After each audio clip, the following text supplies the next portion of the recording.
Olá, olá! Está começando mais um Caoscast, o espaço de fritação de ideias do Grupo Consumoteca, que a cada 15 dias volta aqui com um nome para a gente entender comportamentos no mundo contemporâneo. Eu sou Marina Roale, sou líder do time de Insights, sou sócia do grupo e tô aqui, sigo nessa missão de sentar na cadeira de Michel Coforado, o antropólogo mais amado do Brasil, no momento, mas creio que para sempre. Para sempre. Para sempre. Né? Que segue, gente. Vocês que acompanham a gente, que é caótico raiz, sabem que a gente teve que dar uma trégua pro Michel, porque ele tá nesse momento de divulgação, livro. Drauzio Varela da antropologia. Não, É isso. total. Nossa, Drauzio Varela acho que é um ícone pra ele. Ele vai Ele amar. vai amar esse elogio. Esse elogio, assim. Ele ama o Drauzio, então sigo aqui, mas sigo bem acompanhada. Estou com Thaís Farage, Olá! pesquisadora, entende tudo de comportamento feminino, futuro, tudo mais. E temos aqui... Gente, eu sou muito fã, então feliz. Eu É também, Mamá, a gente tá aqui. MM, Isidoro. Tô aqui entendendo como chamar da melhor maneira. Coração mandar, gente. Sigam nas redes do Isidoro, nas redes. Gente, segue. Se você não tá seguindo... Quando é aquele que vale a internet que a gente paga. É uma rede de slow content, né? Eu sempre falo. Ainda bem, né? Vai seguindo lá, uma hora aparece alguma que bom, coisa. né? Porque tudo que a gente não precisa é de gente Exatamente, falando o dia inteiro o na dia nossa inteiro. cabeça. Mas eu tô muito feliz de estar aqui, meninas. Obrigado. Obrigado A pelo gente que convite. agradece. Também sou muito fã. Eu que agradeço. Eu gosto disso, quando um círculo é virtuoso. Ai, que bom. Então, e assim, você falou slow content, mas acho que assim, hoje a gente quer o conteúdo de qualidade, né? Eu acho que você sabe que a pessoa, ela vai trazer algo bom, que é isso. Você não tá ali pra preencher espaço de algoritmo. Então, quando ele para e traz algum pensamento, você fala, opa, vou pensar em cima. E aí, acho que a gente até te chamou aqui, porque acho que é isso, assim. Você foi amplificando uma conversa que a gente já teve em outros episódios. Uhum. Esse ano a gente fez um episódio, acho que foi o nosso primeiro do ano, acho que foi a o estreia da primeiro. Thaís, chamado Vira-Lata de Exportação. Sim. Muito dessa coisa de entender esse novo olhar de como a gente pensa Brasil, né? E de lá pra cá só cresceu esse papinho, né? E acho que não só papinho, mas essa ideia de que Brasil tá na moda, né? Brasil nos festivais, esse interesse do gringo pela gente, a gente gostando. Tem um ranking muito interessante que é o Global Soft Power Index, que é para mensurar esse poder ali, esse poder cultural dos países, né? Esse poder de influência no mundo. Brasil veio subindo nos últimos anos. Uhum. Hoje a gente está em 31ª posição num ranking de 100 países. Acho super relevante. Só que a gente, ao mesmo tempo que tá na moda e tá orgulhoso desse Brasil, e aí acho que trazendo aqui pro nosso olhar aqui, eu que venho do Rio de Janeiro, Thaís é sudeste, mas vem do interior, morou no Rio, morou em São Paulo, você de São Paulo. Uhum. Tem ainda um Brasil do Sudeste que cresceu, né, falando do próprio umbigo, se vendo Muito. no centrinho do Brasil. Uhum. E acho que tem uma questão dos sudestinos tendo que repensar que Brasil é esse. Será que a gente conhece esse Brasil de verdade? A gente fala que o Brasil tá na moda, mas será que a gente conhece o Brasil? Então, esse episódio especial é pra gente trazer algumas provocações aí que Exato, você e vai essa nos coisa do ajudar. soft power até, eu tive muita sorte, meu movimento de começar a entender o Brasil veio muito de fora, né? E eu passei 15 anos da minha vida, assim, minha adolescência, começo da vida adulta, trabalhando fora e morando aqui. Então eu era do cinema tradicional, assim, então eu ia fazer um filme em algum lugar e voltava, ficava umas semanas aqui. Conta mais, porque eu já vi alguns podcasts de você contando isso, assim, falou assim, antes dos 30 eu já tinha feito filme em Hollywood, e eu fiquei muito curiosa, porque o quê? Um dos 4 Fs é a fofoca, daí eu preciso da fofoca. Sim. Já começa dando a fofoca. E vamos dar... É difícil explicar. Eu te conheci por um caminho, depois eu fui descobrir assim. É difícil dizer quem é Isidoro, porque ele tem muitas carreiras. É Eu acho que difícil mesmo. Você é que nem o Michel, você tem muitas vidas em uma só. Exato. Eu entendi que você é um contador de história, né? Porque você é do audiovisual, você produz, você dirige, apresenta. roteirista. É isso, pra mim a definição hoje é ser o contador de história, e eu falo muito pra galera. Normalmente as pessoas em volta de mim têm plano de carreira. Eu tenho plano de biografia. É um outro lugar. Ah, incrível. E aí eu me vejo no futuro, assim, de tipo aquele velho doido da vila com a barba grande contando história que ninguém acredita. Aí quando é tipo aquele filme É Peixe Grande, aí quando morre aparece o gigante do circo, a mulher barbada, todo mundo. Pra mim é isso, assim, eu vou indo e eu tenho que ter história boa, mais do que tipo ter um cargo, ter alguma coisa, eu entendi isso muito novo. E aí, como a minha família também é meio caixeira viajante, é meio a família do circo, o meu pai talvez o primeiro publicitário preto a ter uma agência própria no Brasil, ali nos 70 pros 80. Criou muito do movimento publicitário, assim. Ele que inventou esses camarotes da Brahma, o primeiro foi ele que fez. Que demais. Então, assim, as minhas férias, as minhas irmãs, era tipo, entra no avião sozinho aqui, para em algum lugar, papai, vamos encontrar o papai, mas papai tá numa festa. E aí você vai dormir no camarim do lado de alguém. Então, assim, que legal. então... Eu dormi em muita cadeira de bar, mas não tinha essa história boa. Era só um botequinho, Leopoldina. Então, aqui a gente tinha isso, a gente acostumou muito. E aí a família inteira virou produtora. Isso, e aí foi isso. Então, muito novo, assim, eu cheguei no proverbial lá, eu acho, sabe? E tipo, dei o check, assim, tipo, fui pra Cannes com um filme que eu trabalhei e tal. Pá! O filme que eu trabalhei ganhou Oscar. Fiquei amigo dos meus ídolos. Conheci o mundo inteiro 2 vezes. Pá! E aí eu comecei a olhar pra dentro. Aí quando eu comecei a olhar pra dentro, comecei a falar, tá, por que eu não consigo fazer? Por que pra mim Hollywood é fácil e aqui é difícil? Porque eu olho pro lado e não tem pessoas que parecem comigo. Porque, sabe, comecei a só questionar coisas. Aí como tinha essa parada de ser Nepo Baby da comunicação, né?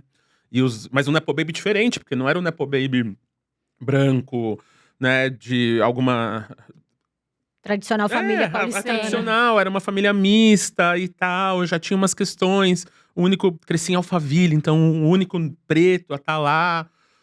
E foi aí que eu tive que buscar outros arquétipos e outros estereótipos pra me entender. E aí, quando eu fui, eu entendi isso, assim, quando eu comecei a olhar pra dentro, comecei a olhar pelo o lado preto da minha família, porque a MM, que é Marcel Mattenhauer, então é tipo francês com alemão.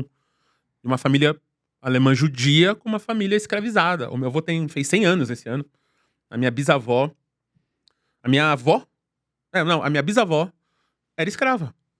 Então, assim, eu tô a uma pessoa da escravidão. É muito recente, é tudo muito recente daqui. E aí, quando eu comecei a ver esses arquétipos, eu comecei a me entender melhor, porque a Europa não me englobava.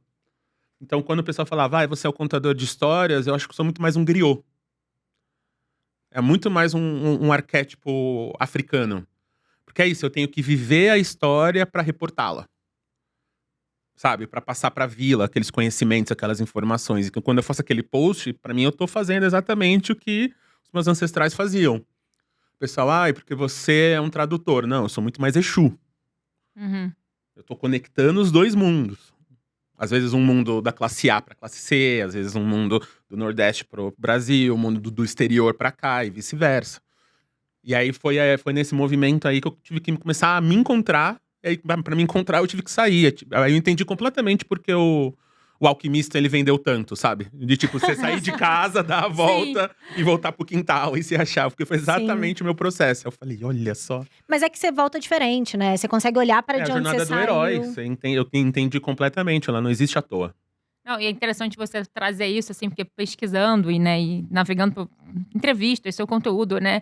Eu fiquei, gente, ele é meio Forrest Gump do audiovisual, porque você fez 1000 projetos, ele tava lá, assim. É, meio impressionante, né? Aí no Brasil também, projeto que é Emicida, produzindo coisa pra Viola Davis no Brasil, né? Assim, exato. Muito interessante. E eu fiquei assim, nossa, como alguém que, né, vem ali do Sudeste, mas eu acho que tudo agora você contando faz todo sentido. Porque eu acho que você sempre... Você sempre esteve aqui, mas nunca se sentiu, talvez, pertencendo 100%. E você tem uma coisa que a gente, na antropologia, lá pro nosso grupo de pesquisa, a gente fala que todo mundo, para ter insight, tem que ter uma coisa do estranhamento. E parece que você carrega esse estranhamento e traduz. E quando você traduz, no sentido de tradutor, é de traduzir no seu trabalho, mas como você colocou aí, esse é o Exu, quando você faz as coisas. E eu ia perguntar isso, assim, como que foi esse seu... eu ia perguntar como foi seu chá revelação de Sudestino, mas não foi só de Sudestino, foi de vários outros... Foi de várias coisas, né? Porque desde cedo eu consegui ter muita nitidez de certos privilégios e certas coisas. Porque às vezes no mesmo dia eu tava no churrasco na quebrada que meu pai nasceu. E agora toda a minha família ascendeu e tal, mas na época não. E aí o pessoal meio assim, contando moedinha pra fazer o churrasco. E aí ia pra casa do meu outro vô. E o meu vô falando, e aí, quando vocês querem ir pra Disney? Assim, como se fosse pegar o ônibus e ir pra qualquer outro lugar. E isso começou a dar uma diferença, assim, como é que eu pode, né? Um primo meu, um avô meu tá nesse lugar, o outro tá nesse outro. Então, acho que esse choque que muita gente tem, assim, eu tinha no fim de semana. E esse não lugar, assim, no começo pra mim era muito difícil, mas virou um superpoder mesmo, assim. Você fala, é também uma riqueza, né? Porque você tem uma parada, eu tava até falando com a minha namorada recentemente, que acho que nos últimos anos eu aprendi a ficar mais confortável com as coisas. Antes não era. E esse conforto mesmo desse não lugar de entender. Eu nunca, talvez, tenha um lugar, mas por não ter um lugar, todos os lugares são os meus lugares. Então, quando eu tô com a minha família judia, branca e tal, eu tô confortável, porque é minha família. Uhum. Mas quando eu tô no meu terreiro aqui, de sexta-feira, vestido de branco, eu também tô super confortável, porque é o que eu escolhi. Pra mim, tá tudo certo. Também é família. Também é família, tá num outro lugar. E aí, como levar isso pro outro, né? Então, pra mim, o que virou mais importante é esse rolê do afeto. Esse afeto com A maiúsculo. Desde a relação, que eu acho que é o futuro. Quando a gente fala pra mim que o futuro é ancestral, pra mim é essa empatia radical com todos os seres da criação, citando a protopia, que é uma parada que eu amo. Com afetar, de você sentir alguma coisa quando a gente conversa, né? Quando a gente fala, assim, se eu converso com alguém e saio igual, eu falo, mas se eu saio puto, eu fico feliz às vezes, sabe? Que eu falo, essa pessoa me afetou. Mas isso eu acho que é um Em que lugar ela me afetou, Isso né? é muito legal. Isso também é muito do cinema, sabe? Eu acho. Eu sou formada em cinema, eu trabalhei com cinema há um tempo. E eu sinto isso. Às vezes a pessoa sai do cinema falando assim, odiei esse filme, tô com ódio. Eu falo, cara, isso é muito bom. É terrível quando você sai do filme, nada. É 5 minutos, você nem lembra que você viu o filme. Exatamente. É bom quando você sai puto, é bom quando você sai Não tá questionando. completo, você fica pensando ainda sobre aquele filme, né? Tá reverberando. É isso, né? Tamo vivo. Exato. E o Sexto Destino, pra mim, veio muito com esse olhar, principalmente do norte global, assim. Quando eu comecei a entender. Eu até brinco com meus amigos hoje, que eles falam, vamos pra Europa? Eu falo, tô levemente europofóbico, assim. Levemente. Porque eu chego lá agora, a mesma coisa que eu chego no Sudeste, e comecei a perceber com esses anos todos trabalhando, principalmente quando eu comecei a ir pra África. Fiquei uns 10 anos ali no começo desse século indo pra África todo ano, às vezes 2, 3 vezes por ano. África subsaariana inteira. Porque eu tenho uma vida paralela de política, né? E eu representava o Brasil em congresso de política, jovem e tal. E aí eu ia muito pra lá fazer trabalho com o governo, tal e coisa. E aí eu olhava e falava, essas pessoas são tão massa. É tudo muito absurdo, tem muita solução aqui. Por que a galera só dá problema? Por que a gente só vê as coisas? Aí eu ia pra Europa e sacava, porque lá só tinha problema. Porque, sabe, porque os museus lá eram massa e os museus da África não era. Tava tudo lá. Porque um país lá tava de boa e lá não tava. Aí eu comecei a ver isso no Brasil também. Quando eu olhei pro Brasil, comecei a olhar, pra esse espaço, pra esse território aqui, o Sudeste tá bem, algum tem que tá ruim. Porque o universo se autorregula, assim, não dá pra ter as mesmas coisas, né? E aí, foi nesse lugar que eu comecei agora, nos últimos anos, a tentar nivelar, eu acho, a conversa. Porque eu tô tendo muita sorte de passar por bolsões de esperança, assim. No Sudeste a gente fala que o mundo tá acabando. Agora, 15 dias atrás, eu tava no Círio de Nazaré, em Belém. Ai, é demais. O Círio é uma das coisas mais lindas do mundo. Exatamente. Aí eu fui ano passado, voltei esse ano, agora todo ano. Tipo assim, virou segundo fim de semana de outubro do ano. Não falem comigo, eu vou estar lá. Ou falem comigo lá. Vamos comigo. E aí eu tava no Combu, assim, 1 hora, que é uma ilha na frente de Belém. Comendo peixe no açaí, conversando quinta-feira, 2 horas da tarde. Eu falei, o mundo aqui, ele tá criando, ele não tá destruindo. É esse o mundo que tá certo. É esse lugar aqui, sabe? Tipo assim, falando com a galera, e a galera... Aí eu fui ver uma Suma Uma, tipo, abracei a árvore, me ensinou tanto. Eu falei, olha que maravilha isso aqui. Isso aqui também é tecnologia, isso aqui também é conversa. E aí, como é que eu faço um CEO agora aqui sentir isso? Conversar com isso, entender que é isso, que que o diálogo, o afeto, a civilização também é tecnologia, não só a AI. Eu ia te perguntar isso, eu ia fazer essa pergunta que pra mim é sempre um lugar de desconforto. Eu puxo muito a conversa do consumo feminino com as marcas, né? E toda vez que eu falo de consumo feminino, as pessoas às vezes me respondem, mas a gente não queria nichar a marca.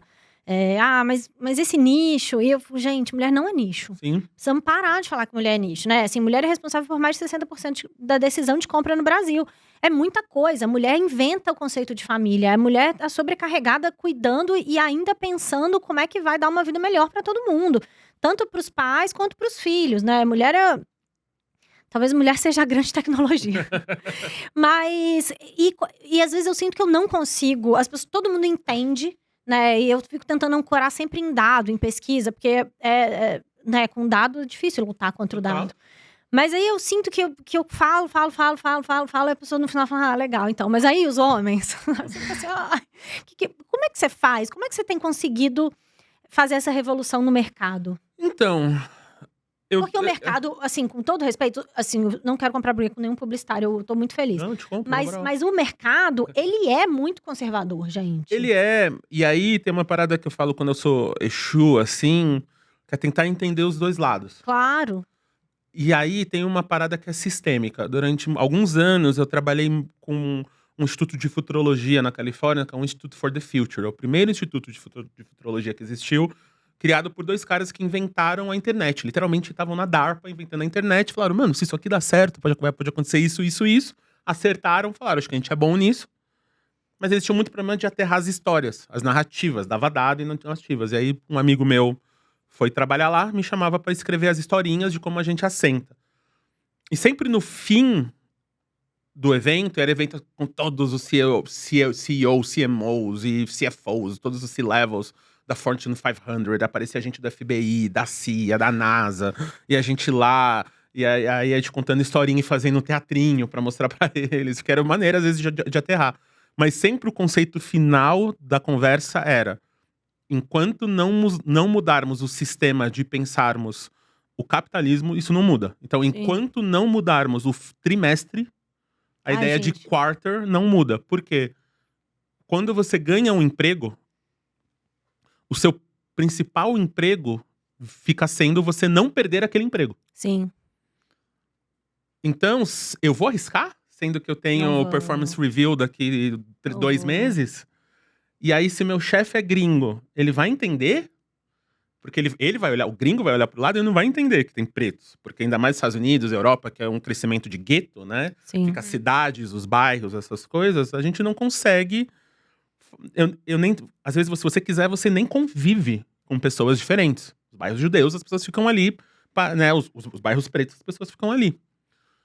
Então, tem essa coisa. E aí, noiando com palavra também, por ser escritor, eu comecei muito a propor não a revolução, mas a evolução. Que a revolução quer dizer que a gente sai de um ponto, dá a volta e volta pra ele mesmo. Evolução, às vezes, demora anos pra fazer, mas a gente sai do ponto e vai pra outro. E 2 passos já é uma evolução. Às vezes é isso. Então, o que eu falo pra galera, por exemplo, eu fiz um audiodrama, que eu tô muito na coisa do áudio. Fiz uma famosa radionovela pro Globoplay, chamado Depois que Tudo Mudou. E muito da ideia era pegar pra molecada, essa molecada que ficou hormonuda depois da pandemia, Sim. durante a pandemia, e não sabia ter relações, amizades e tal. A primeira camada do projeto é esse. A segunda camada é um projeto LGBT. E eu nem sou do Vale, assim. A minha equipe inteira era e tal. Mas eu queria muito mostrar pra galera, e o conceito que a gente teve foi, quando eu criei a historinha, era, vamos usar uma pandemia pra mostrar que já teve outras. Então, usar a pandemia do Covid pra falar da pandemia da AIDS, e que tem uma que não acabou ainda, que é a pandemia da homofobia. Sim. Mas entre a pandemia da AIDS e a pandemia do Covid, essa molecada teve certas liberdades e teve um progresso. Teve um avanço. Sim. Então, no que o cara que tava ali com medo de pegar AIDS, saindo do armário nos anos 80, ele não podia alugar um apartamento. E essa molecada tá tendo date na sorveteria e dando beijo na boca no meio de Salvador e tá tudo certo. Eu consigo passar essa informação para as pessoas? Porque às vezes a gente não entende que andou. Porque, principalmente ultimamente, que a informação tá muito rápida, a gente quer que mude na hora. Sim. Só que a semente demora meses pra germinar pra dentro da terra, pra criar raiz, pra depois sair. E depois virar virar um pinheiro gigante. Então, por que a gente acha que a gente vai resolver coisas sistêmicas do dia pra noite? Então, o meu papel muito nesse lugar tem sido isso. Planta sementinha. Planta sementinha. E eu vejo, por exemplo, o meu pai é publicitário, anos 80, e o preto, que teve que se embranquecer, e depois se descobriu preto de novo. Que tem essa coisa racial, né? Se você sobe, você vira branco, se você acende. O homem tá com 70 anos e hoje ele briga, quando ele faz os eventos dele, ele briga com os amigos dele pra colocar recepcionista preta, PCD, gorda. Ele fala, diversidade é importante. Que E legal. antes ele só colocava loira. E aí eu percebi que foi imersão. Qualquer comunicação é imersão e intenção. Quando ele começou a ver o meu movimento, das minhas irmãs, começou a conviver, começou a ir pros eventos, começou a ver que era gente. Começou a se entender, a gente vai. E a gente tá muito afastado. A comunidade tá faltando, né? Quanto mais progresso a gente tem, mais a gente tem que comprar a comunidade. Então, tem vários problemas que eu falo. Tem o William Gibson, ele fala uma frase, né? O futuro já chegou, ele só tá mal distribuído. E aí, hoje, eu vou pra uma quebrada em volta de capitais, ou eu vou pro Nordeste, pro Norte. Tem tanta solução lá nesse lugar.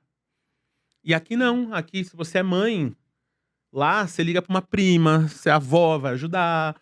Vai ter uma comunidade naturalmente pra te ajudar, ainda mais uma aldeia, né? Mas vai ter uma comunidade naturalmente feminina pra Feminina cuidar. pra Porque o cuidar. cuidado ainda é feminino, mesmo quando a comunidade Total. Mas ao mesmo tempo, quando você sai, e aí é uma outra questão, que é uma parada, quando a gente fala de mulheres, de mães solo pretas, a gente tá falando muito pouco do homem preto. O que tá acontecendo com esse homem preto? Sim. Ele tá com saúde mental? Ele tá bêbado? Ele só abandonou? Ele morreu porque ele tomou um tiro? Sim. Ele tá no tráfico? Ele tá Sim. preso? Por que ele não tá lá? Não, e às vezes é isso, Né? né? O Sim. cuidado, às vezes, não é nem. Você não sabe cuidar, né? Você não foi cuidado, é Você não difícil foi cuidar. cuidado, é trauma. Então, assim, o homem preto que carrega literalmente o Brasil nas costas desde 1500, que carrega o saco de areia, que carrega, né, a pedra que foi construído esse país, a gente fala muito pouco. E aí, as pessoas em volta sofrem violência, são assaltadas, as mães ficam solos, tem a parada, não entende por quê, vai lá e mata de novo, e fica a violência de novo, ou só encarcera. Então, e é uma parada que eu fui vivendo. É muito interessante ver ele contando, a gente fica aqui babando, ouvindo. Porque quando você conta, é igual quando a gente conta um case, e aí parece, eu fui lá e fiz isso, e pensei, e aí...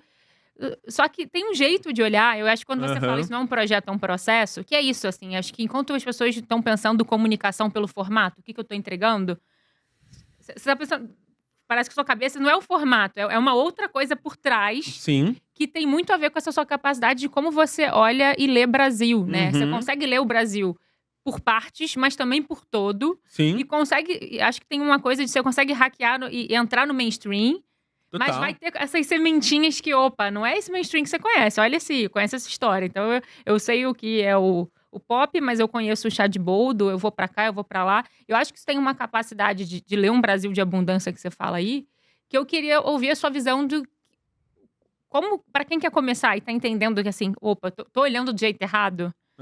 Como que eu olho o Brasil, assim? Por onde que a pessoa começa? O que ela tem que ver, ouvir? Onde que ela tem que frequentar? O que você diria pra alguém fazer esse movimento de tá olhando um Brasil fora do eixo? E é um Brasil que que são muitos Brasis, né? Exato. Que também, é isso, assim, o Brasil também não é só o Norte e o Nordeste, também o Brasil não é só o Sul. O Brasil tem esse Centro-Oeste que a gente tá começando a entender. Quando a gente fala luxo, essas coisas, tem lojas que tem aqui na Faria Lima, em São Paulo, em e Goiânia. que abre pop-up Em especialmente. Goiânia, sabe? Assim, tipo, não tá abrindo em Salvador ou no Rio, tá abrindo Em Goiânia, lá. É onde tá o maior, né? Segundo o último censo, a maior renda per capita é Centro-Oeste, não é? Que é Brasília e Goiás, né?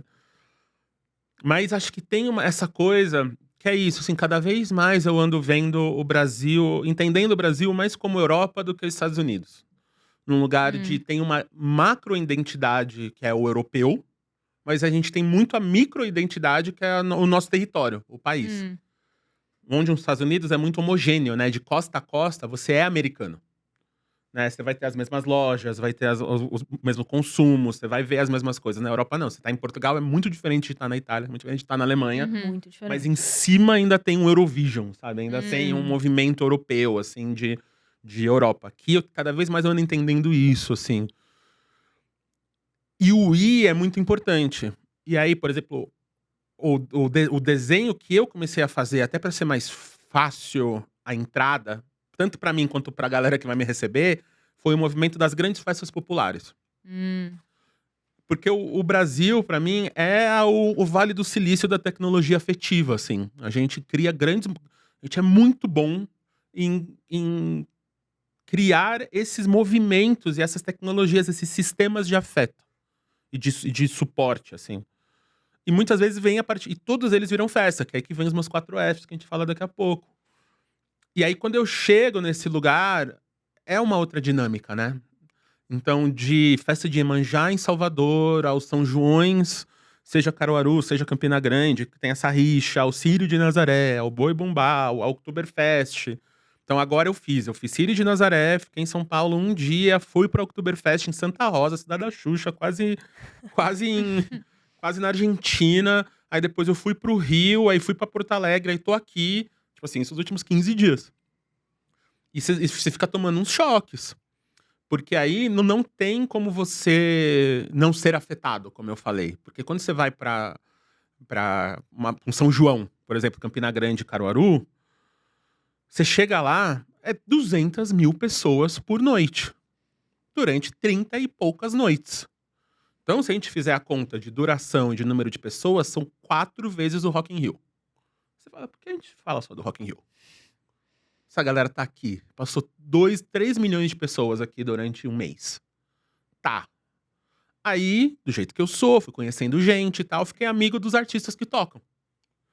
Aí eu sento lá com o Felipe Amorim, Guinho Lulinha, o Japãozinho, uma galera que ninguém conhece. Japãozinho, no dia de na festa de Caruaru, no prime time, ganha uma plaquinha do Sua Música, o maior streaming de música do Brasil. Só existe no Nordeste. Ganha uma plaquinha no meio do prime time, do sabadão, de 7 bilhões de plays. Surreal. Só nessa plataforma. Baixar aqui na Paulista e perguntar, ninguém nunca ouviu falar. Quem ouviu? É. Aí eu chego pra ver o cara lá, começo a falar com eles, os caras, a gente tem que ir embora rápido, porque a gente tem mais um show. Isso assim, 3 da manhã numa cidade, vai fazer mais um show em outra cidade, 5 horas da manhã. Aí você fala, mas peraí, quantos shows você tá fazendo em São João? O cara, 40. Você fala, peraí, 40 shows? Aí eu pego um empresário, não sei o que, fico falando, o empresário, e o ticket médio desse show é 600 mil reais. Eu sou amigo de muita gente muito famosa. Eu tenho muito poucos amigos no Sudeste, assim, muito famosos, que fazem 40 shows no ano, com ticket, assim, ainda mais com ticket de mais de 400 mil reais. Que seja 400, que seja 300, a metade do que essa galera tá fazendo. Isso só no Nordeste.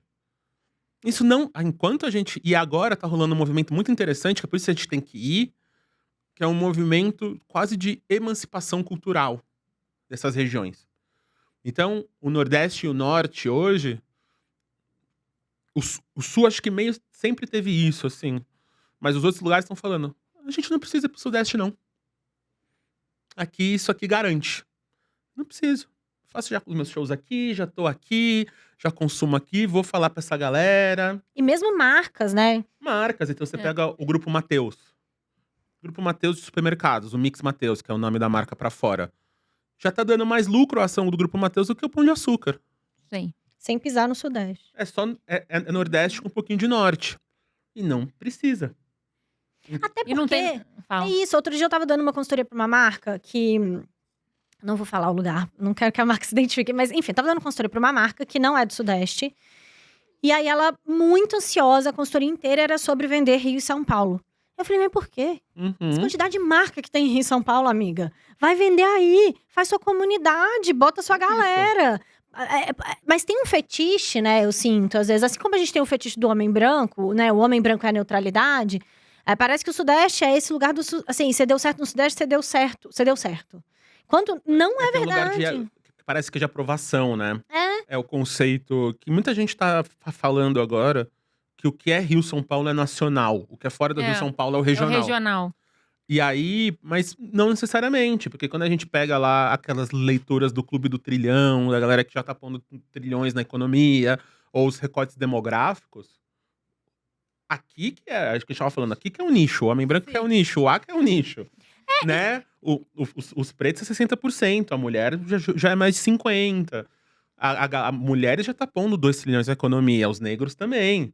E, de novo, né, a marca precisa ganhar dinheiro, gente. Precisa parar com os fetiches um pouco, eu sinto. Também, quando eu chego pra dar consultoria, às vezes eu falo isso. Eu falo, gente, mas vamos lá, a gente quer vender ou a gente quer seduzir um homem branco. É E tá isso, tudo é bem sobre pra mim. isso. Eu tô pro job. Vamos seduzir um homem branco? Então, mas é tem uma nóis. Mas tem uma miopia. A marca acha que é isso, essa ideia de que a cultura nacional é o Carnaval do Rio, é as coisas de Exato. São Paulo, tem esse ponto. E a gente fazendo um projeto, eu vi muita interseção quando a gente foi pra Índia esse ano, que tem uma coisa de também consumir, ser uma cultura que consome a própria cultura, né? Uhum. Só que Sim. eu acho que tem uma disparidade ali que é no Sudeste, onde a gente tem as pessoas do mercado, tomadores de decisão, pessoas que acham que estão construindo a imagem do que é o Brasil pra fora, pegando muita referência fora. E é Sim. isso, a pessoa que foi no SXSW 1000 vezes e não foi. Eu fico pensando quantos eventos de Brasil que eu preciso ir, assim, né? Tô fazendo Muito. errado. Que eu preciso fazer. Então a gente acha que não tem que ir pra Caruaru e tá olhando lá o reporte gringo. Não, é muito mais do que report, fazer. vai ter muito mais insight indo lá. É. Por exemplo, tem um insight de consumo que eu tive lá em Campina Grande, ano passado, que eu cheguei lá, é sudestino das ideias. Falei, tô indo pra São João. São João, quermesse. Meninas de saia jeans desfiada, camisa Não, né? Xadrez. branca e vermelha, chapeuzinho, os homens de calça jeans, camisa também, bora lá.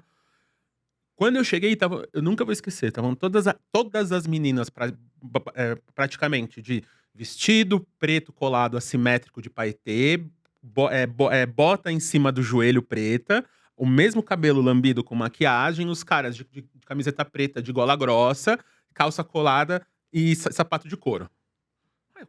Mano, o que aconteceu aqui? Aconteceu. E aí eu tomei um choque, comecei a falar com a galera, e aí eu tive um insight, que foi uma grande pororoca aconteceu ali entre as redes sociais asiáticas, né, chinesas, os sites de compra baratos asiáticos, a bancarização com fintech e os correios. Pela primeira vez, essas pessoas podem consumir em tempo real o que elas querem, o que elas podem. Porque antes ela via na novela, e se não tivesse uma sacoleira vir para 25 de março, ou vir para um rolê e voltar com aquilo semanas, meses depois, ela não conseguiria se vestir igual e nem teria dinheiro. Talvez hoje, ela vê no TikTok que já tem o link, que já vai pra Shein, que já pega o cartão do Nubank, dias tá lá. que já tem o Pix, que já vai não sei o quê, e já chega lá. Ela tá o no TikTok Shop já tem Pix. E eu acho que tem uma discussão muito interessante sobre São João, que eu já tive com várias marcas de moda que a gente trabalha, que acha que vai chegar a coleção São João e vai vender a roupinha quadriculada. E eu lembro que teve uma época que eu acho que teve um saia justa, que rolou um debate da Astrid com a Gabi Gabriela Prioli. Prioli. Estamos matando o São festa João, e agora? Até que ponto é legal a gente matar a tradição? Eu fui no São João e não estava tocando a música típica de São João. E eu acho que é aí que a gente revela esse embate desse olhar sudestino, de achar que tudo que a gente inventa no Sudeste todo dia atualiza o Brasil, e que tudo que é regional é folclórico, então tem que parar no tempo. Exatamente. E lembrar que São João, no Nordeste, é uma festa do hoje, não é uma festa do passado. Eu não tô. Assim, tem tradição, mas tem Exato. reinvenção do novo todo o tempo. Não, e é então eu isso. vou usar a moda contemporânea, não tem que me vestir de. Nem um pouco. folclore. Nem É um festa, pouco. né? É uma festa. Você vai vestida de gatinha. Exato. E aí é isso. O São João é a maior festa do Brasil. O Brasil se reconhece mais no São João do que no Carnaval. Então, assim, o Carnaval é importante para algum centro. São Paulo, agora São Paulo, mas Rio e Salvador. Grandes centros culturais e centros midiáticos. Mas na Bahia mesmo, você chega lá. Eu tava indo muito pra Bahia pra trabalhar. Você chega lá no Carnaval, a cidade tá cheia e tal de turista. Mas o baiano tá ali curtindo, mas tá de boa. Você chega em junho, Salvador tá às moscas. Porque todo mundo vai pro interior no fim de semana pra pular fogueira. Sim. Aí no dia de Santo Antônio, no dia de São João mesmo, pra viver. Então a cidade tá numa outra vibe. Aí você fala, cadê a galera? Tá em tal lugar. Eu vou pra tal lugar. Uber, assim, desesperado. Não, eu tô trabalhando sem parar, porque eu vou passar uma semana E aí fora. tem esses novos artistas, não novos artistas, né? Artistas que já sempre estiveram lá e eles nem veem valor em vir pra cá. E aí a galera que tá cá, porque... ouvindo esse conteúdo gringo, não entende esse Brasil. E aí tem uma coisa que você traz que eu acho muito interessante desse Brasil que se consome. Tem um dado da Canta, que 75% das músicas ouvidas no Brasil são de artistas brasileiros, né? Isso é um dado bem alto. Sim. Mas o Brasil ainda. O Brasil da Faria Lima, a galera ali das marcas ainda desconhece, ainda não sabe. Eu até hoje eu entro em reunião que a gente fala: olha, sertanejo é o gênero mais ouvido no Brasil. As pessoas falam, como assim? Sertanejo? Sim. E elas não acreditam, assim. Como que você vê esse movimento desse audiovisual, de música, a gente consumindo o nosso conteúdo, né, os nossos artistas, e tem um monte de gente que as marcas, é isso, assim, Exato. marca, case. Por que ninguém tá falando dessa gente? Exato, tem muita pesquisa, e empiricamente, a gente vê muito isso, assim, o Brasil é o país que mais consome cultura própria, né? Em praticamente todos os eixos, assim. Música é muito grande. E música é a base de tudo, eu sinto, assim. Música, eu ia falar isso, que a música no Brasil também rege a vida, né? Rege, qualquer lugar vai ter principalmente rege a moda brasileira, rege as comunidades, né? Eu tava vendo, por exemplo, sem querer te interromper, já te interrompendo, mas só porque eu acho que você vai saber disso muito melhor que eu. Do aquele projeto do Thiaguinho gigantesco. Sim, o Tardezinha é a maior turnê da história do país. Exatamente, e que, sei lá, muita gente nem ouviu falar. Sim, tipo, se não me engano, eles já faturaram mais de R$1 bilhão. Impressionante. Tipo assim, fazendo é incrível, em 10 anos. É muito bom, né? Muito bom. Mas é isso, assim, tipo, e essas conversas, por exemplo, a conversa de a gente mudar o sistêmico, batendo no Thiaguinho, batendo até num João Gomes. Eu acho que o Sudeste descobriu o João Gomes há pouco tempo, né? Há muito pouco tempo. E aí, tudo bem, ele tem, né, 18 anos de idade. Mas... Isso que eu ia falar, a gente nasceu há pouco tempo. Ele nasceu há pouco tempo. Mas tem uma parada que é essas questões, assim, tipo, é um homem. A maior turnê brasileira da história foi feita por 2 homens pretos: Thiago André, o Thiaguinho, e o Rafael Zulu. Por que eles não são vistos como grandes empresários? Não são. Não são empresários mundiais. Da Forbes. Exatamente, empresários mundiais. O que eles estão fazendo de ter marca própria, de ter o bar, a estrutura, de fazer show em estádio, tocar durante 6 horas. E inventaram um modelo de negócio. Não é qualquer um que faz, isso é que eu acho mais impressionante. Ele inventou um jeito. Assim, é ler espírito do tempo, né? Muito além de música, é isso? Muito, porque é a experiência, é a parada. Você vai para a tardezinha, você vai estar lá. E aí a galera vai se arrumar e vai. Criou o momento dele, né? Criou, e aí você fica ansioso que vai lá, que vai ter. E aí, pra mim, essas construções vem muito disso, porque quando a gente olha pro lado aqui, pra mim tem duas coisas mais sociológicas e de comportamento, assim, que eu olho muito pra tentar traduzir isso, assim. Essa coisa da comunidade, do espelho, né? A gente olha pro lado, se a gente olha pro lado, você tem iPhone, eu tenho iPhone, todo mundo tem iPhone. Sim. Todo mundo se conecta na internet, sem limite, tem internet rápida. É isso aí. Esse é o meu mundo, essa é a minha visão. A outra é uma parada de tempo. Que a gente é muito ruim de entender o tempo. E aí tem estudos que mostram que a gente... A nossa ideia de passado na pessoa mais velha que a gente conheceu enquanto criança. Quase sempre nosso avô. Depois disso, tanto faz. Não existe, é tudo um embolado. Tipo, 150 anos ou a Cleópatra. É tudo a mesma coisa. É meio você não consegue entender muito. Sim. Então, se o seu avô veio pro Sudeste, se seu avô acendeu, a família sempre estava acendida. Se a galera já tinha computador quando eu tava ali, sempre teve computador. E é isso que eu tenho, quando eu falo de tradução, é entender isso. Então eu falo, quase todos os meus amigos falam, eu não vejo TV aberta há 10 anos, nem tenho TV em casa. E aí acha que não precisa fazer... Não, e acha que não precisa entender a TV. E aí, quando porque você ninguém vê que 80%, quando você vê que... Eu tenho, acho que esse dado aqui, cadê? Da TV aberta. 77% na TV. 70% do consumo. Então, 70% em todos os devices e um pouquinho mais quando a gente pensa só televisão, o aparelho televisão. E por que é importante saber se o aparelho televisão? Porque o aparelho televisão é o segundo aparelho que as pessoas mais se conectam na internet no Brasil. Sim. É celular, televisão, computador. Até pra ver YouTube é na TV. Quando eu chego pra marca, a marca fala, vamos fazer um site. Pra quê? Pra você ver. Também acho. Sabe, tipo, vamos ver. Aí tem a parada de consumo, o zero rating, a parada, como a galera faz poupança de dados. Quando Explica a galera esse zero rating, que eu acho isso muito interessante. Tem gente que ainda não tá. A galera não sacou muito. O zero rating, quando a gente começou, quando o Brasil começou a se conectar à internet ali no começo do século, Então, se a gente pensar que o iPhone vai fazer 20 anos, e é sempre uma provocação que eu falo, alguém lembra da vida sem um smartphone, né? A gente já tá com os pior que 40, eu 30. lembro. É muito raro, assim, tipo, Aquela a gente não… nostálgica, eu lembro. Mas é isso, assim, se você não tá no interior, porque vivendo é a isso, eu vida, vim é da difícil. Nokia roça. tijolo, o jogo da cobrinha. É difícil, assim, a gente lembrar dessa vida. E olha que eu tive quase 15 anos, assim, 16 anos, né? Quase 20 anos entre o iPhone, assim. Mas aí, quando começou, o negócio das operadoras era pacote de voz, de ligação, e pacote de mensagem. O torpedo, né? Como a Telefônica, a Vivo agora chamava. E aí, como tinha muito pouco smartphone, e usava poucos dados, eles começaram a dar os dados de graça. E aí, quando começou a ter mais, eles queriam trazer gente pra usar, pra comprar, e eles continuaram a dar, que é o Zero Rating. Então, os Zero Rating são os aplicativos que não consomem seus dados dentro do seu plano. Sim. E isso virou o default de mercado.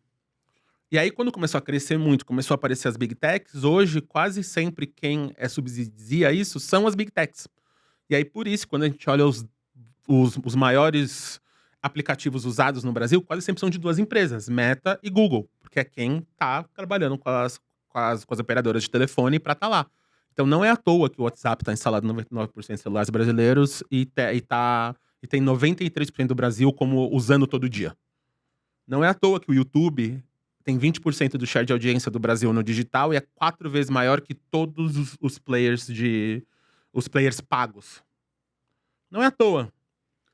E aí a galera que não é o 1% com plano pós-pago e tal, então a gente até inverteu, tem mais plano pós-pago do que pré-pago, mas se você for ver descer no detalhe, é o pós-pago controle, que você sabe quanto você vai gastar por mês, né, 20, 30, 40, 50 reais, mas você vai ter 1 giga, 2 gigas no máximo.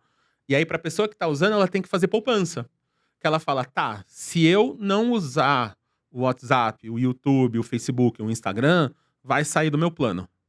Então, se eu ver um vídeo na Netflix, quer dizer que eu não vou dar match no Tinder, que eu não vou pagar… Prioridades. É, exatamente. E a marca acha que vai criar um super baita de um app Não com muita vai. coisa. Exato. E ela vai ser a favorita e você vai perder pro match do Tinder. É o match do Tinder, Beth. é a Beth, é a blusinha, é o boleto, é o Pix do Uber da sua região ali, que agora você pode ter Uber.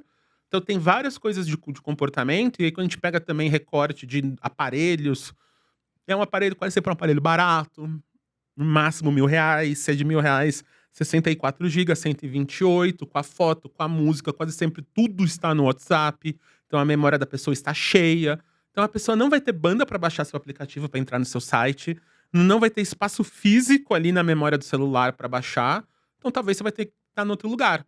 E aí hoje tá rolando uma treta muito, por exemplo, novelinhas verticais. Então, Sim. vamos fazer novelinhas verticais e tal. Já é um sucesso no Kawaii, mas é uma rede que ninguém aqui tem instalado. Eu tenho. Não, ninguém aqui no Sudeste. Não, mas sabe né? o que eu ia dizer? Eu fiz uma conversa com, enfim, um C-Level do Kawaii e eu fiquei completamente seduzida, Não, o porque Kawaii é absurdo. Eu eu amo. fiquei muito apaixonada. E daí eu tenho e eu uso, mas de fato eu só tenho porque eu fui Exato. nessa conversa com esse Exato. cara. Tipo, o Kawaii é 60 milhões de usuários no Eu Brasil. me senti alienada. Norte, Nordeste, Centro-Oeste, classe C. E sabe que o Kawaii, ele faz esse movimento na China também, né? Enquanto o TikTok entrou nos centros urbanos, o Kawaii fez esse movimento de dominar essa China profunda, fora do eixo. Exato. E acho que eles estão fazendo isso muito bem no Brasil. E a gente fala muito para clientes. Você quer entender Brasil real? Kawaii. Novelinha do Kawaii, eu acho que ela revela muito sobre as narrativas que fazem sentido, E aí o né, na cultura Telekawaii, brasileira. em 2018, quando eles abrem ali, eles já começam na China com 6 mil títulos. Quando eles chegam aqui em 22, já tá com, se não me engano, no ano passado eles tiveram 60 bilhões de views nas novelinhas. Isso, É absurdo. tem um dado aqui que eles divulgaram, que foi isso, 60 bilhões de views. E cada novelinha deles alcança, em média, 5 milhões de views. Exatamente. Gente, isso uma é muita então, gente. assim, Não, aí, e pensa que os filmes nacionais tem um monte de filme nacional que deu 3 mil views. não, aí filme, se a gente comparar com cinema, se a gente compara com o cinema, no passado a gente lançou um pouquinho mais de 260 filmes no cinema. Deu 265 e tal. Se a gente pegar o ranking de bilheteria, a gente teve 5 filmes com mais de 1 milhão, cai pela metade. O sexto já tá entre 300 e 500 ali. Cai muito, Depois cai para 50. Depois a gente tem mais de 60% dos filmes que foram lançados com menos de 1.000 espectadores, com a grande maioria com até 200 espectadores. Eu vi esse dado da Ancine, eu fiquei muito impressionada. Mas eu conheço, eu fiz cinema, eu tenho um monte de amigo que fez filme que teve 1.000. Mas aí a conta que eu fiz pra galera, e falei isso com o pessoal do governo, e que bate muito assim nesse entendimento de Brasil que a gente tá falando, que pra mim é o grande gargalo, como a gente é um país colonizado, e a gente é um país extrativista, né? Sistemicamente, a gente foi ensinado a vender a mão de obra. E aí, nas artes foi a mesma coisa. A gente focou na execução. A gente focou no meio do caminho. O fomento de indústria, o fomento de audiência, pesquisa, construção de tudo a gente não focou. E a gente também não focou na distribuição. Então, comparando com China, esse ano teve um filme, uma animação, chamada NASA 2. Eu nunca vou saber falar direito em mandarim o título. Só que ele foi a maior bilheteria de animação da história do planeta. Só estreado na China.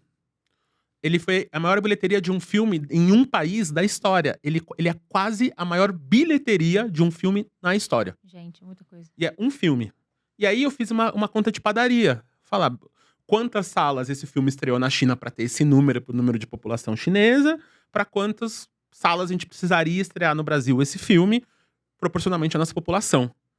Na China, ele estreou em 80.000 salas. No Brasil, ele ia precisar estrear em 12.000.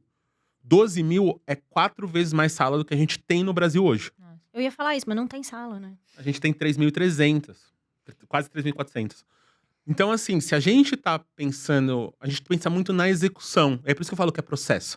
Então, muitas vezes eu tento resolver a distribuição, o como chegar, o como entender, o mapear esse antes, como é que a gente fomenta a comunidade, como é que a gente fomenta talento, como é que a gente fomenta esse desejo, esse encantamento, para aí talvez depois executar alguma coisa. Às vezes nem precisa, sabe? Sim, e tem um ponto que eu queria, a gente não pode deixar de trazer do que você vem falando aí, que eu acho que tem tudo a ver com esse papo, que é, dentro desse jogo, você tá trazendo todo esse tempo, né? Você tá muito atento a dado, a número, não é só o que as pessoas falam, é qual o canal, como é que chega até essas pessoas, né? Pra quebrar essa coisa do regional. E aí a gente fica com esse desafio, e aí você falou muito você vai entendendo as subcamadas por região, né? Então, falar com o Brasil, você tem que entender. Em algum ponto tem que ter uma unidade, né? Porque a gente tem que dialogar, mas você tem que entender as diferenças. E eu me lembro de um projeto que a gente fez uma vez para uma marca que queria entender muito a América Latina. E aí meio que o briefing era o que é o latino-americano, né? E aí fomos para campo. E aí você fala, o que é latino-americano? Eu, como assim latino-americano? Porque ninguém tava se olhando, principalmente no Brasil. Acho que agora, essa pesquisa já tem uns 5 anos. Bad Bunny, né? A gente tem até uma virada. A geração Z fez um pouco essa virada. A gente teve um chá de revelação de se entender latino que tem, assim, com as novas gerações. Mas as pessoas não conseguiam trazer uma coisa única. E aí, quando a gente foi fazer social listening do projeto, a gente viu que a visão do latino era construída de fora. Era o americano que via o latino, tinha esse olhar. E eu lembro que a gente levou pra marca essa provocação, assim. A quem interessa ser latino-americano? Será que é isso que tem que trabalhar? Ou você tem que trabalhar outra coisa? E aí, lendo Canclini, que era uma provocação do texto do Canclini, né? Do Nestor Garcia Canclini, grande sociólogo. Ele falou uma coisa muito linda que eu acho que tem a ver com o que você fala, que é da latinidade se construir na negociação, na interação das partes entre o todo. Sim. Então, quando o brasileiro tá disputando se é Maradona melhor que Pelé, a gente reforça a nossa latinidade. Total. Né? E eu acho que falta o Brasil ter esses signos de que isso é todo mundo no Brasil gosta disso, mas aqui é desse jeito, e entrar num lugar de disputa saudável de conversa, não daquele fandom. Sim. E aí você traz os 4 Fs, que eu acho que você nos 4 Fs traz 4 categorias que resumem o Brasil, que tá em todo o Brasil, mas eu acho que em cada ponto do Brasil tá de um jeito. Fala dos seus 4 Fs, assim, que são sensacionais. Então, os 4 Fs virou minha macrotese. Inclusive, agradecer Michel Alcoforado, que me convenceu a falar pra fora e escrever sobre. Quando eu comentei com ele num café. Ele falou, você tem que falar disso. Eu, não, amigo, tem que falar sim, você vai falar. O Michel, ele é essa pessoa, né? Ele lança pessoas sem que elas peçam. Quando você vê, você tá fazendo. Ele lança outra. Ele é muito generoso. A gente tava falando do livro, aí eu falei. E sendo macumbeiro, eu acho que eu recebi isso no Círio de Nazaré do ano passado. depois de uma primeira leva muito intensa, assim, dessas minhas pesquisas, de ter vivenciado muito as festas e as coisas. E entre fevereiro e outubro, eu não parei, real não parei, assim, toda semana eu tava num lugar. Tá. E aí quando eu sentei e vi aquele movimento e a nazinha, e comecei a chorar, e vi a galera vestida de Oxum e de joelho, e aí comecei a sacar que a galera, pra uma galera pagar a promessa, tinha que ir a família inteira. Porque se a pessoa tava de joelho, você tinha que colocar o papelão na frente da pessoa, proteger a pessoa, jogar água na pessoa. Então, pra uma pessoa andar de joelho, ia 4, 5. Aí eu comecei, aí eu entendi, ali eu entendi fé. Uma fé, assim, e olha que eu sou muito espiritualizado, né? Sou muito religioso. Só que eu entendi uma fé com F maiúsculo, assim. E aí, quando eu entendi fé, fez assim. Comecei a chorar copiosamente. Uma velhinha até olhou, tava do meu lado, olhou pra mim, deu uma água e me deu um abraço e falou: Você tá bem, meu Ai, que filho, você vai ficar amor. bem. Mas falou, agora eu tô. Agora eu tô. Tudo fez sentido. Me emociona só de falar, real, mas é assim. lindo. E aí, os 4 Fs, pra mim, foi quando eu entendi que não existe a cultura brasileira, existem as culturas brasileiras. E nessas culturas, a gente tem coisas que a gente. Pilares que a gente se apoia.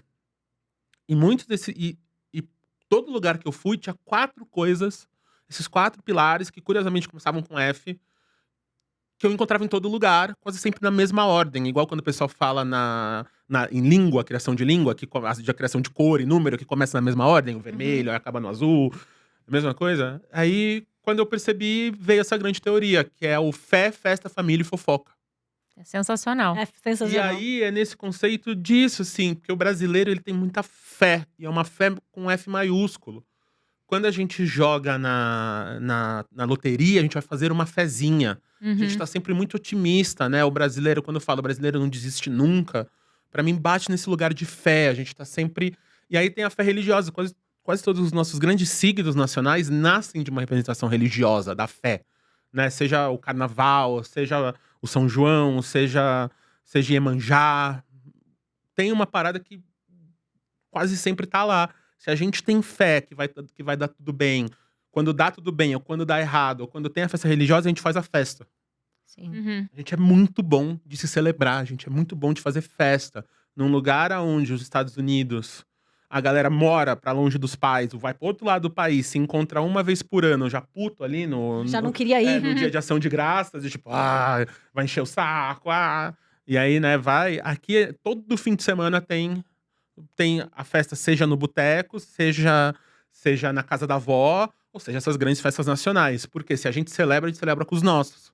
E até quem não tem religião tem muita fé, né? Você vê que Muito. é isso, assim, a pessoa tem um negócio com Nossa Senhora de Aparecida, e aí também é devota de Iemanjá. Tem Um uma sincretismo E a religioso teolo- inventado então, aí no tem o Brasil. religioso, por exemplo, se a gente for analisar o processo da teologia da prosperidade, seja o coach, seja a Beth, seja isso, é a mesma coisa. Sim. É a fé que você vai prosperar.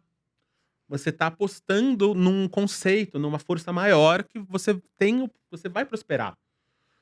Então, assim, bate muito nesse rolê quase religioso, assim, de crença de fé. E aí, se a gente tem a festa, a gente celebra com os nossos, a gente celebra com a família. E tanto a família de sangue, que aqui é muito forte, quanto a família escolhida. Às vezes é amigo, às vezes a gente é empresa, né? Ou vestir a camisa e tal. E se a gente tá junto com a família, fazendo festa e tendo fé, a gente vai fofocar. Pra mim, a fofoca é a grande tecnologia comunicacional que a gente tem como sociedade. E aqui a gente é muito mestre, assim. A gente aqui é o Gabriel Garcia Marques da fofoca, assim. Combustível das relações. Isso né? pra mim explica muito, por exemplo, o sertanejo. Porque sertanejo é fofoca, é festa, novela. Ou como aqui a gente não tem o realismo fantástico nas nossas obras de ficção, porque a nossa vida é um realismo fantástico. Nossa Senhora tá perto, os encantados estão perto da floresta, os orixás estão perto. Aí quando a gente vê uma novela, exatamente a gente tá se reconhecendo no dia a dia. A gente tá vendo que aquela pessoa é corna, quer falar, mas não pode, porque a gente tá ali. E, né, e a mesma coisa que quando no bairro acontece as mesmas coisas. Então, quando eu entendi isso, assim, tipo assim, foi um. Sabe, eu saquei. E demorou, assim, entre outubro e eu colocar no ar, que foi agora, foi quase 1 ano, assim, entre eu entender e falar, não pode ser isso, não pode ser isso. Mas E aí, de novo, agradecer o Michel, porque foi muito do Michel. Quando eu falei, assim, eu falei pra ele num café, a gente gravou um podcast junto. E aí ele falou, hoje você fala. Aí eu falei, tá bom. Aí eu falei, assim. Aí as pessoas que estavam no podcast, ele falou, nossa, que demais isso. Eu falei, tá bom, então agora eu vou escrever. Agora Deu vai certo, virar... eu testei o insight. Mas é isso. Mas é meio stand-up, Thaís né? agora tá fazendo projeto com a gente, já tá letrada, né? É isso, tem que testar o insight, tem que ver se para de pé, as pessoas entendem, né? A gente diz na Cosmoteca que você tem um insight quando você consegue ter a síntese da macro ideia que levanta tudo. Exato, é muito difícil, né? É muito difícil, porque muito depois difícil. que ele tá de pé, ele parecia óbvio. Aí você fala Exato. assim, o Brasil é fé, Todo mundo família, fala, festa, sim. todo mundo vai. Já tinha pensado nisso, não, mas quando você chega ali nesse quadradinho, você ganha consciência do pensamento. E eu acho que isso vira um mapa de navegação.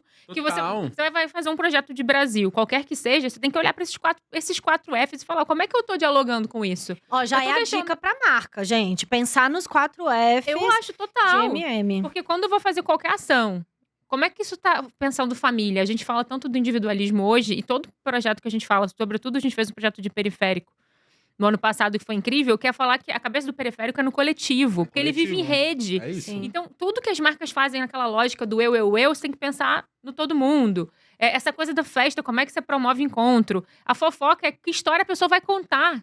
De quem que ela vai falar quando você fizer essa ação. Então, acho não, e aí é isso. Eu vi que tava funcionando, porque eu vi a galera começando a me falar, usar.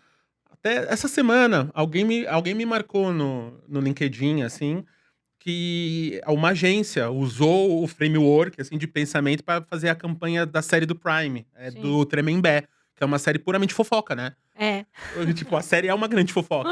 E aí ela falou, nossa, como a gente viu a fofoca, a campanha de lançamento é tipo a Cristina Rocha ali, aquele programa Fofoca da Tarde. Amo. Eu falei, olha, tá funcionando, que bom, que bom. Então, o que eu falo muito nisso, assim, tipo, pra mim como eu sou das artes, tem um lugar, assim, que me interessa muito, que é, pra mim, a grande crise conceitual que a gente tá passando é uma crise de mudança, né? Mudança é muito incerto. A gente tá mudando, tem que mudar estruturalmente, senão o planeta acaba, né? A gente acaba. O conceito de capitalismo talvez esteja acabando, né? Ou acabando no sentido de, tipo, tem que virar outra coisa. Tem lá o Rei Dalio fala, né, dos ciclos, tem várias coisas de ciclo aí acontecendo. E a gente tá faltando novos nortes, novos caminhos pra gente se apontar. E toda vez que eu viajo, eu vejo que tem dezenas desses caminhos. Só que a gente não se identifica. Então, quando eu faço o Depois que Tudo Mudou pra Globo, e eu acabo... Esse foi um projeto que foi muito meu bebê, assim. E aí, quando eu faço essa história de amor preta e tal, e eu acabo de editar, que eu falei, esse eu preciso fazer tudo, esse eu preciso entregar tudo. Quando eu acabo e aprovo o último episódio da edição, eu começo a chorar copiosamente, assim. E aí eu vou, por que eu tô chorando? E aí eu entendi uma hora que eu falei, que saco que eu não tive um projeto desse quando eu tinha 15 anos de idade pra falar que um homem preto podia amar, podia ser amado, podia ser aceito, desejado, uma pessoa gorda. Que saco! Porra, ia ter me ajudado tanto no resto da minha vida. Só que bom que finalmente eu posso fazer. E que sorte, que honra que fui eu que fiz com a minha galera. E se não tivesse a minha galera, eu não faria. E aí tem esse lugar quando eu falo o que eu falo, como eu faço o que eu faço, que é isso. Eu acho que a gente tem que propor novos caminhos, novos lugares. E como a gente olha muito pra cima, e cima tá mais desesperado que aqui embaixo, quando a gente olha pro norte global, como a África tá fazendo? Se a gente quiser olhar pra fora. Sim. Olha o tamanho da China. Olha o que tá acontecendo no Sudeste Asiático. Olha o que tá acontecendo nos nossos países aqui da América Latina. Se a gente pegar Brasil, já é outro lugar. Olha só a efervescência. Como é que Belém virou essa efervescência cultural? Como é que eles estão vivendo com a Amazônia? Já tem uma galera que vive com a Amazônia. Quando a gente fala de o Mad Max que vai virar sem água, sem nada, isso já existe. Sim. Todas as quebradas já não tem água encanada, já não tem esgoto. Eles já estão vivendo no calor extremo, com a telha de zinco e sem água para beber pura ali na hora que quiser. E eles já criaram tecnologias para sobreviver a isso. A gente só não ouviu e não quis ver. E aí, pra mim, a parada é essa. Como a gente constrói esses espaços e essas macro-ideias e esses caminhos pra gente ter solução, sabe? Pra gente olhar e falar, pô, tem várias soluções, tem vários presentes mostrando pra vários futuros, assim. Pra mim, esse é o desafio. Talvez inovação seja mais estar disponível para pensar, para achar outros jeitos de pensar, para se abrir para perspectivas que não sejam um norte global. Talvez a inovação esteja mais aí Exato. do que em ficar tentando achar um novo app, uma nova rede social, Não, e a parada é isso. um novo Vale do E Silício. tem essa inovação, esse conceito de inovação pra mim é muito importante, assim, de o que é inovação, né? Então, a palestra que eu dei essa semana pros roteiristas, eu falei muito isso, de... Existem muitas pessoas que foram trabalhar na NASA porque viram Star Trek. Uhum.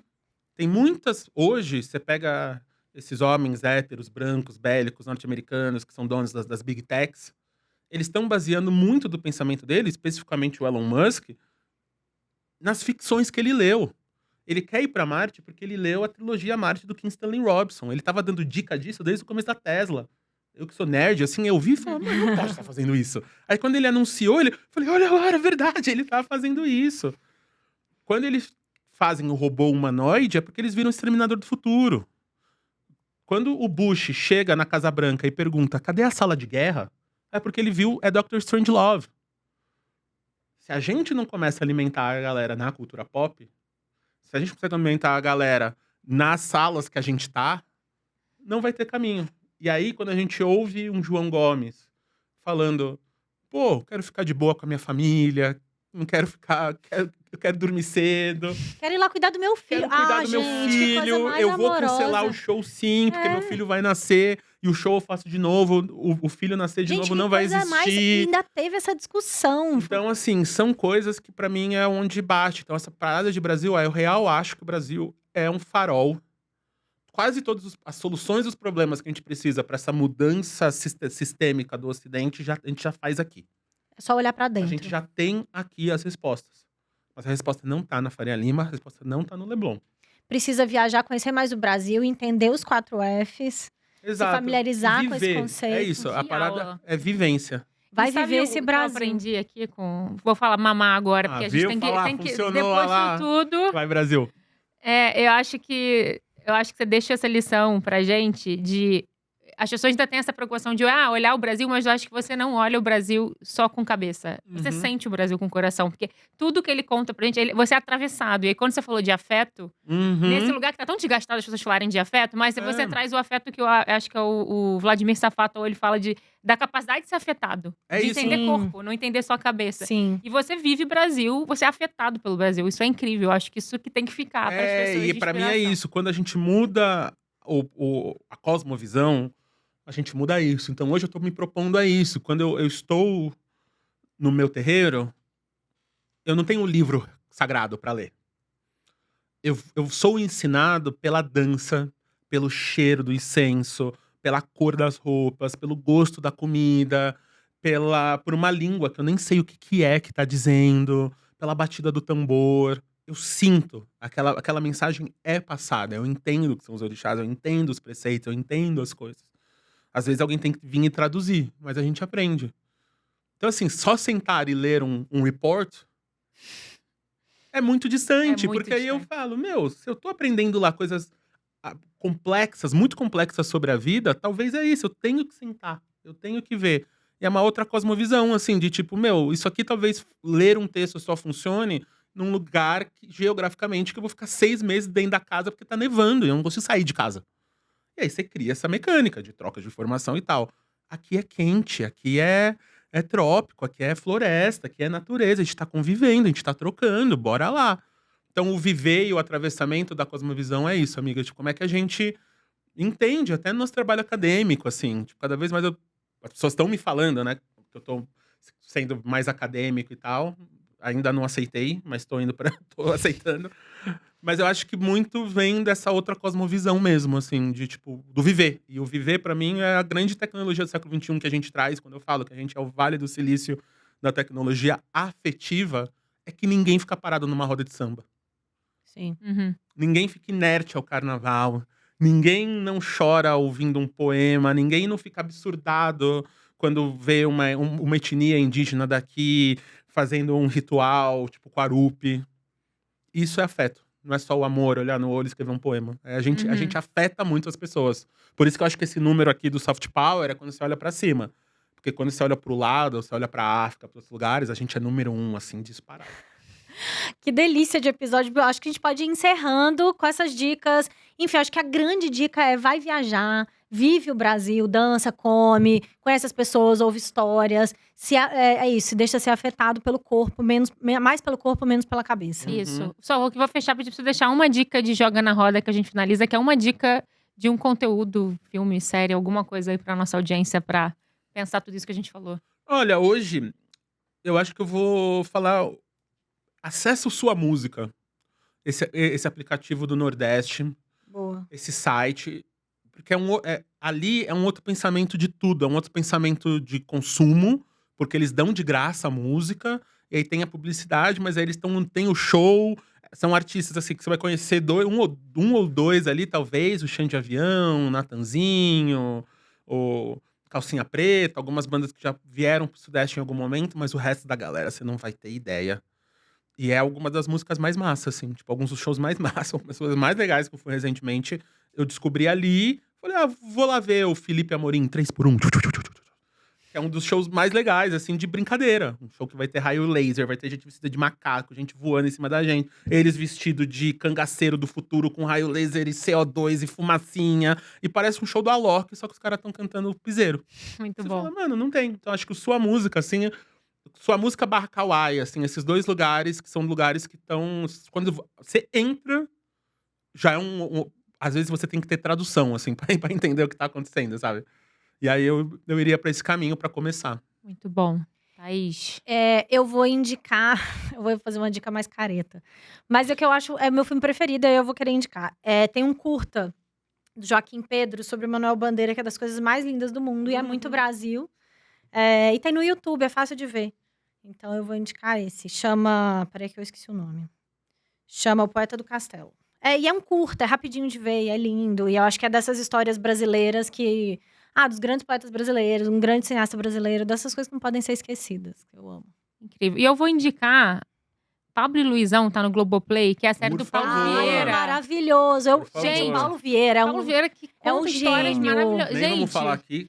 O Paulo, ele é um dos meus melhores amigos, né? Não, tem que começar outro episódio pra falar do Paulo. O porque... Paulo, e aí a gente é muito irmão. E ele é um cara que, muito das trocas que eu consigo ter, é com o Paulo. E pra mim, grande parte da macrotese, Fé, Festa, Família e Fofoca, tá em todos os episódios do Pablozão. Isso, ele Gente, eu ele amo. conta Brasil. Nossa, tem que ver. Não Tem que tem que ver. ver história. Só assista, assim, o primeiro episódio, então é incrível. E vou trazer duas aqui, porque eu queria indicar podcast Frete Grátis, da nossa produtora Vanessa Vieira, diretamente de Belém do Pará. Massa. Que é Maravilhoso. justamente com essa proposta, e ela traz várias provocações sobre pensar esse Brasil fora do eixo. O nome frete grátis é uma provocação, porque quando se anuncia frete grátis É no só do Sudeste. aí vem um asterisco, exceto o Norte e Nordeste. Então não é frete grátis para todo o Brasil. Aham. E acho que é genial o nome que ela dá, então ouçam Vanessa Vieira. E, gente, foi incrível esse papo, dá vontade de não terminar.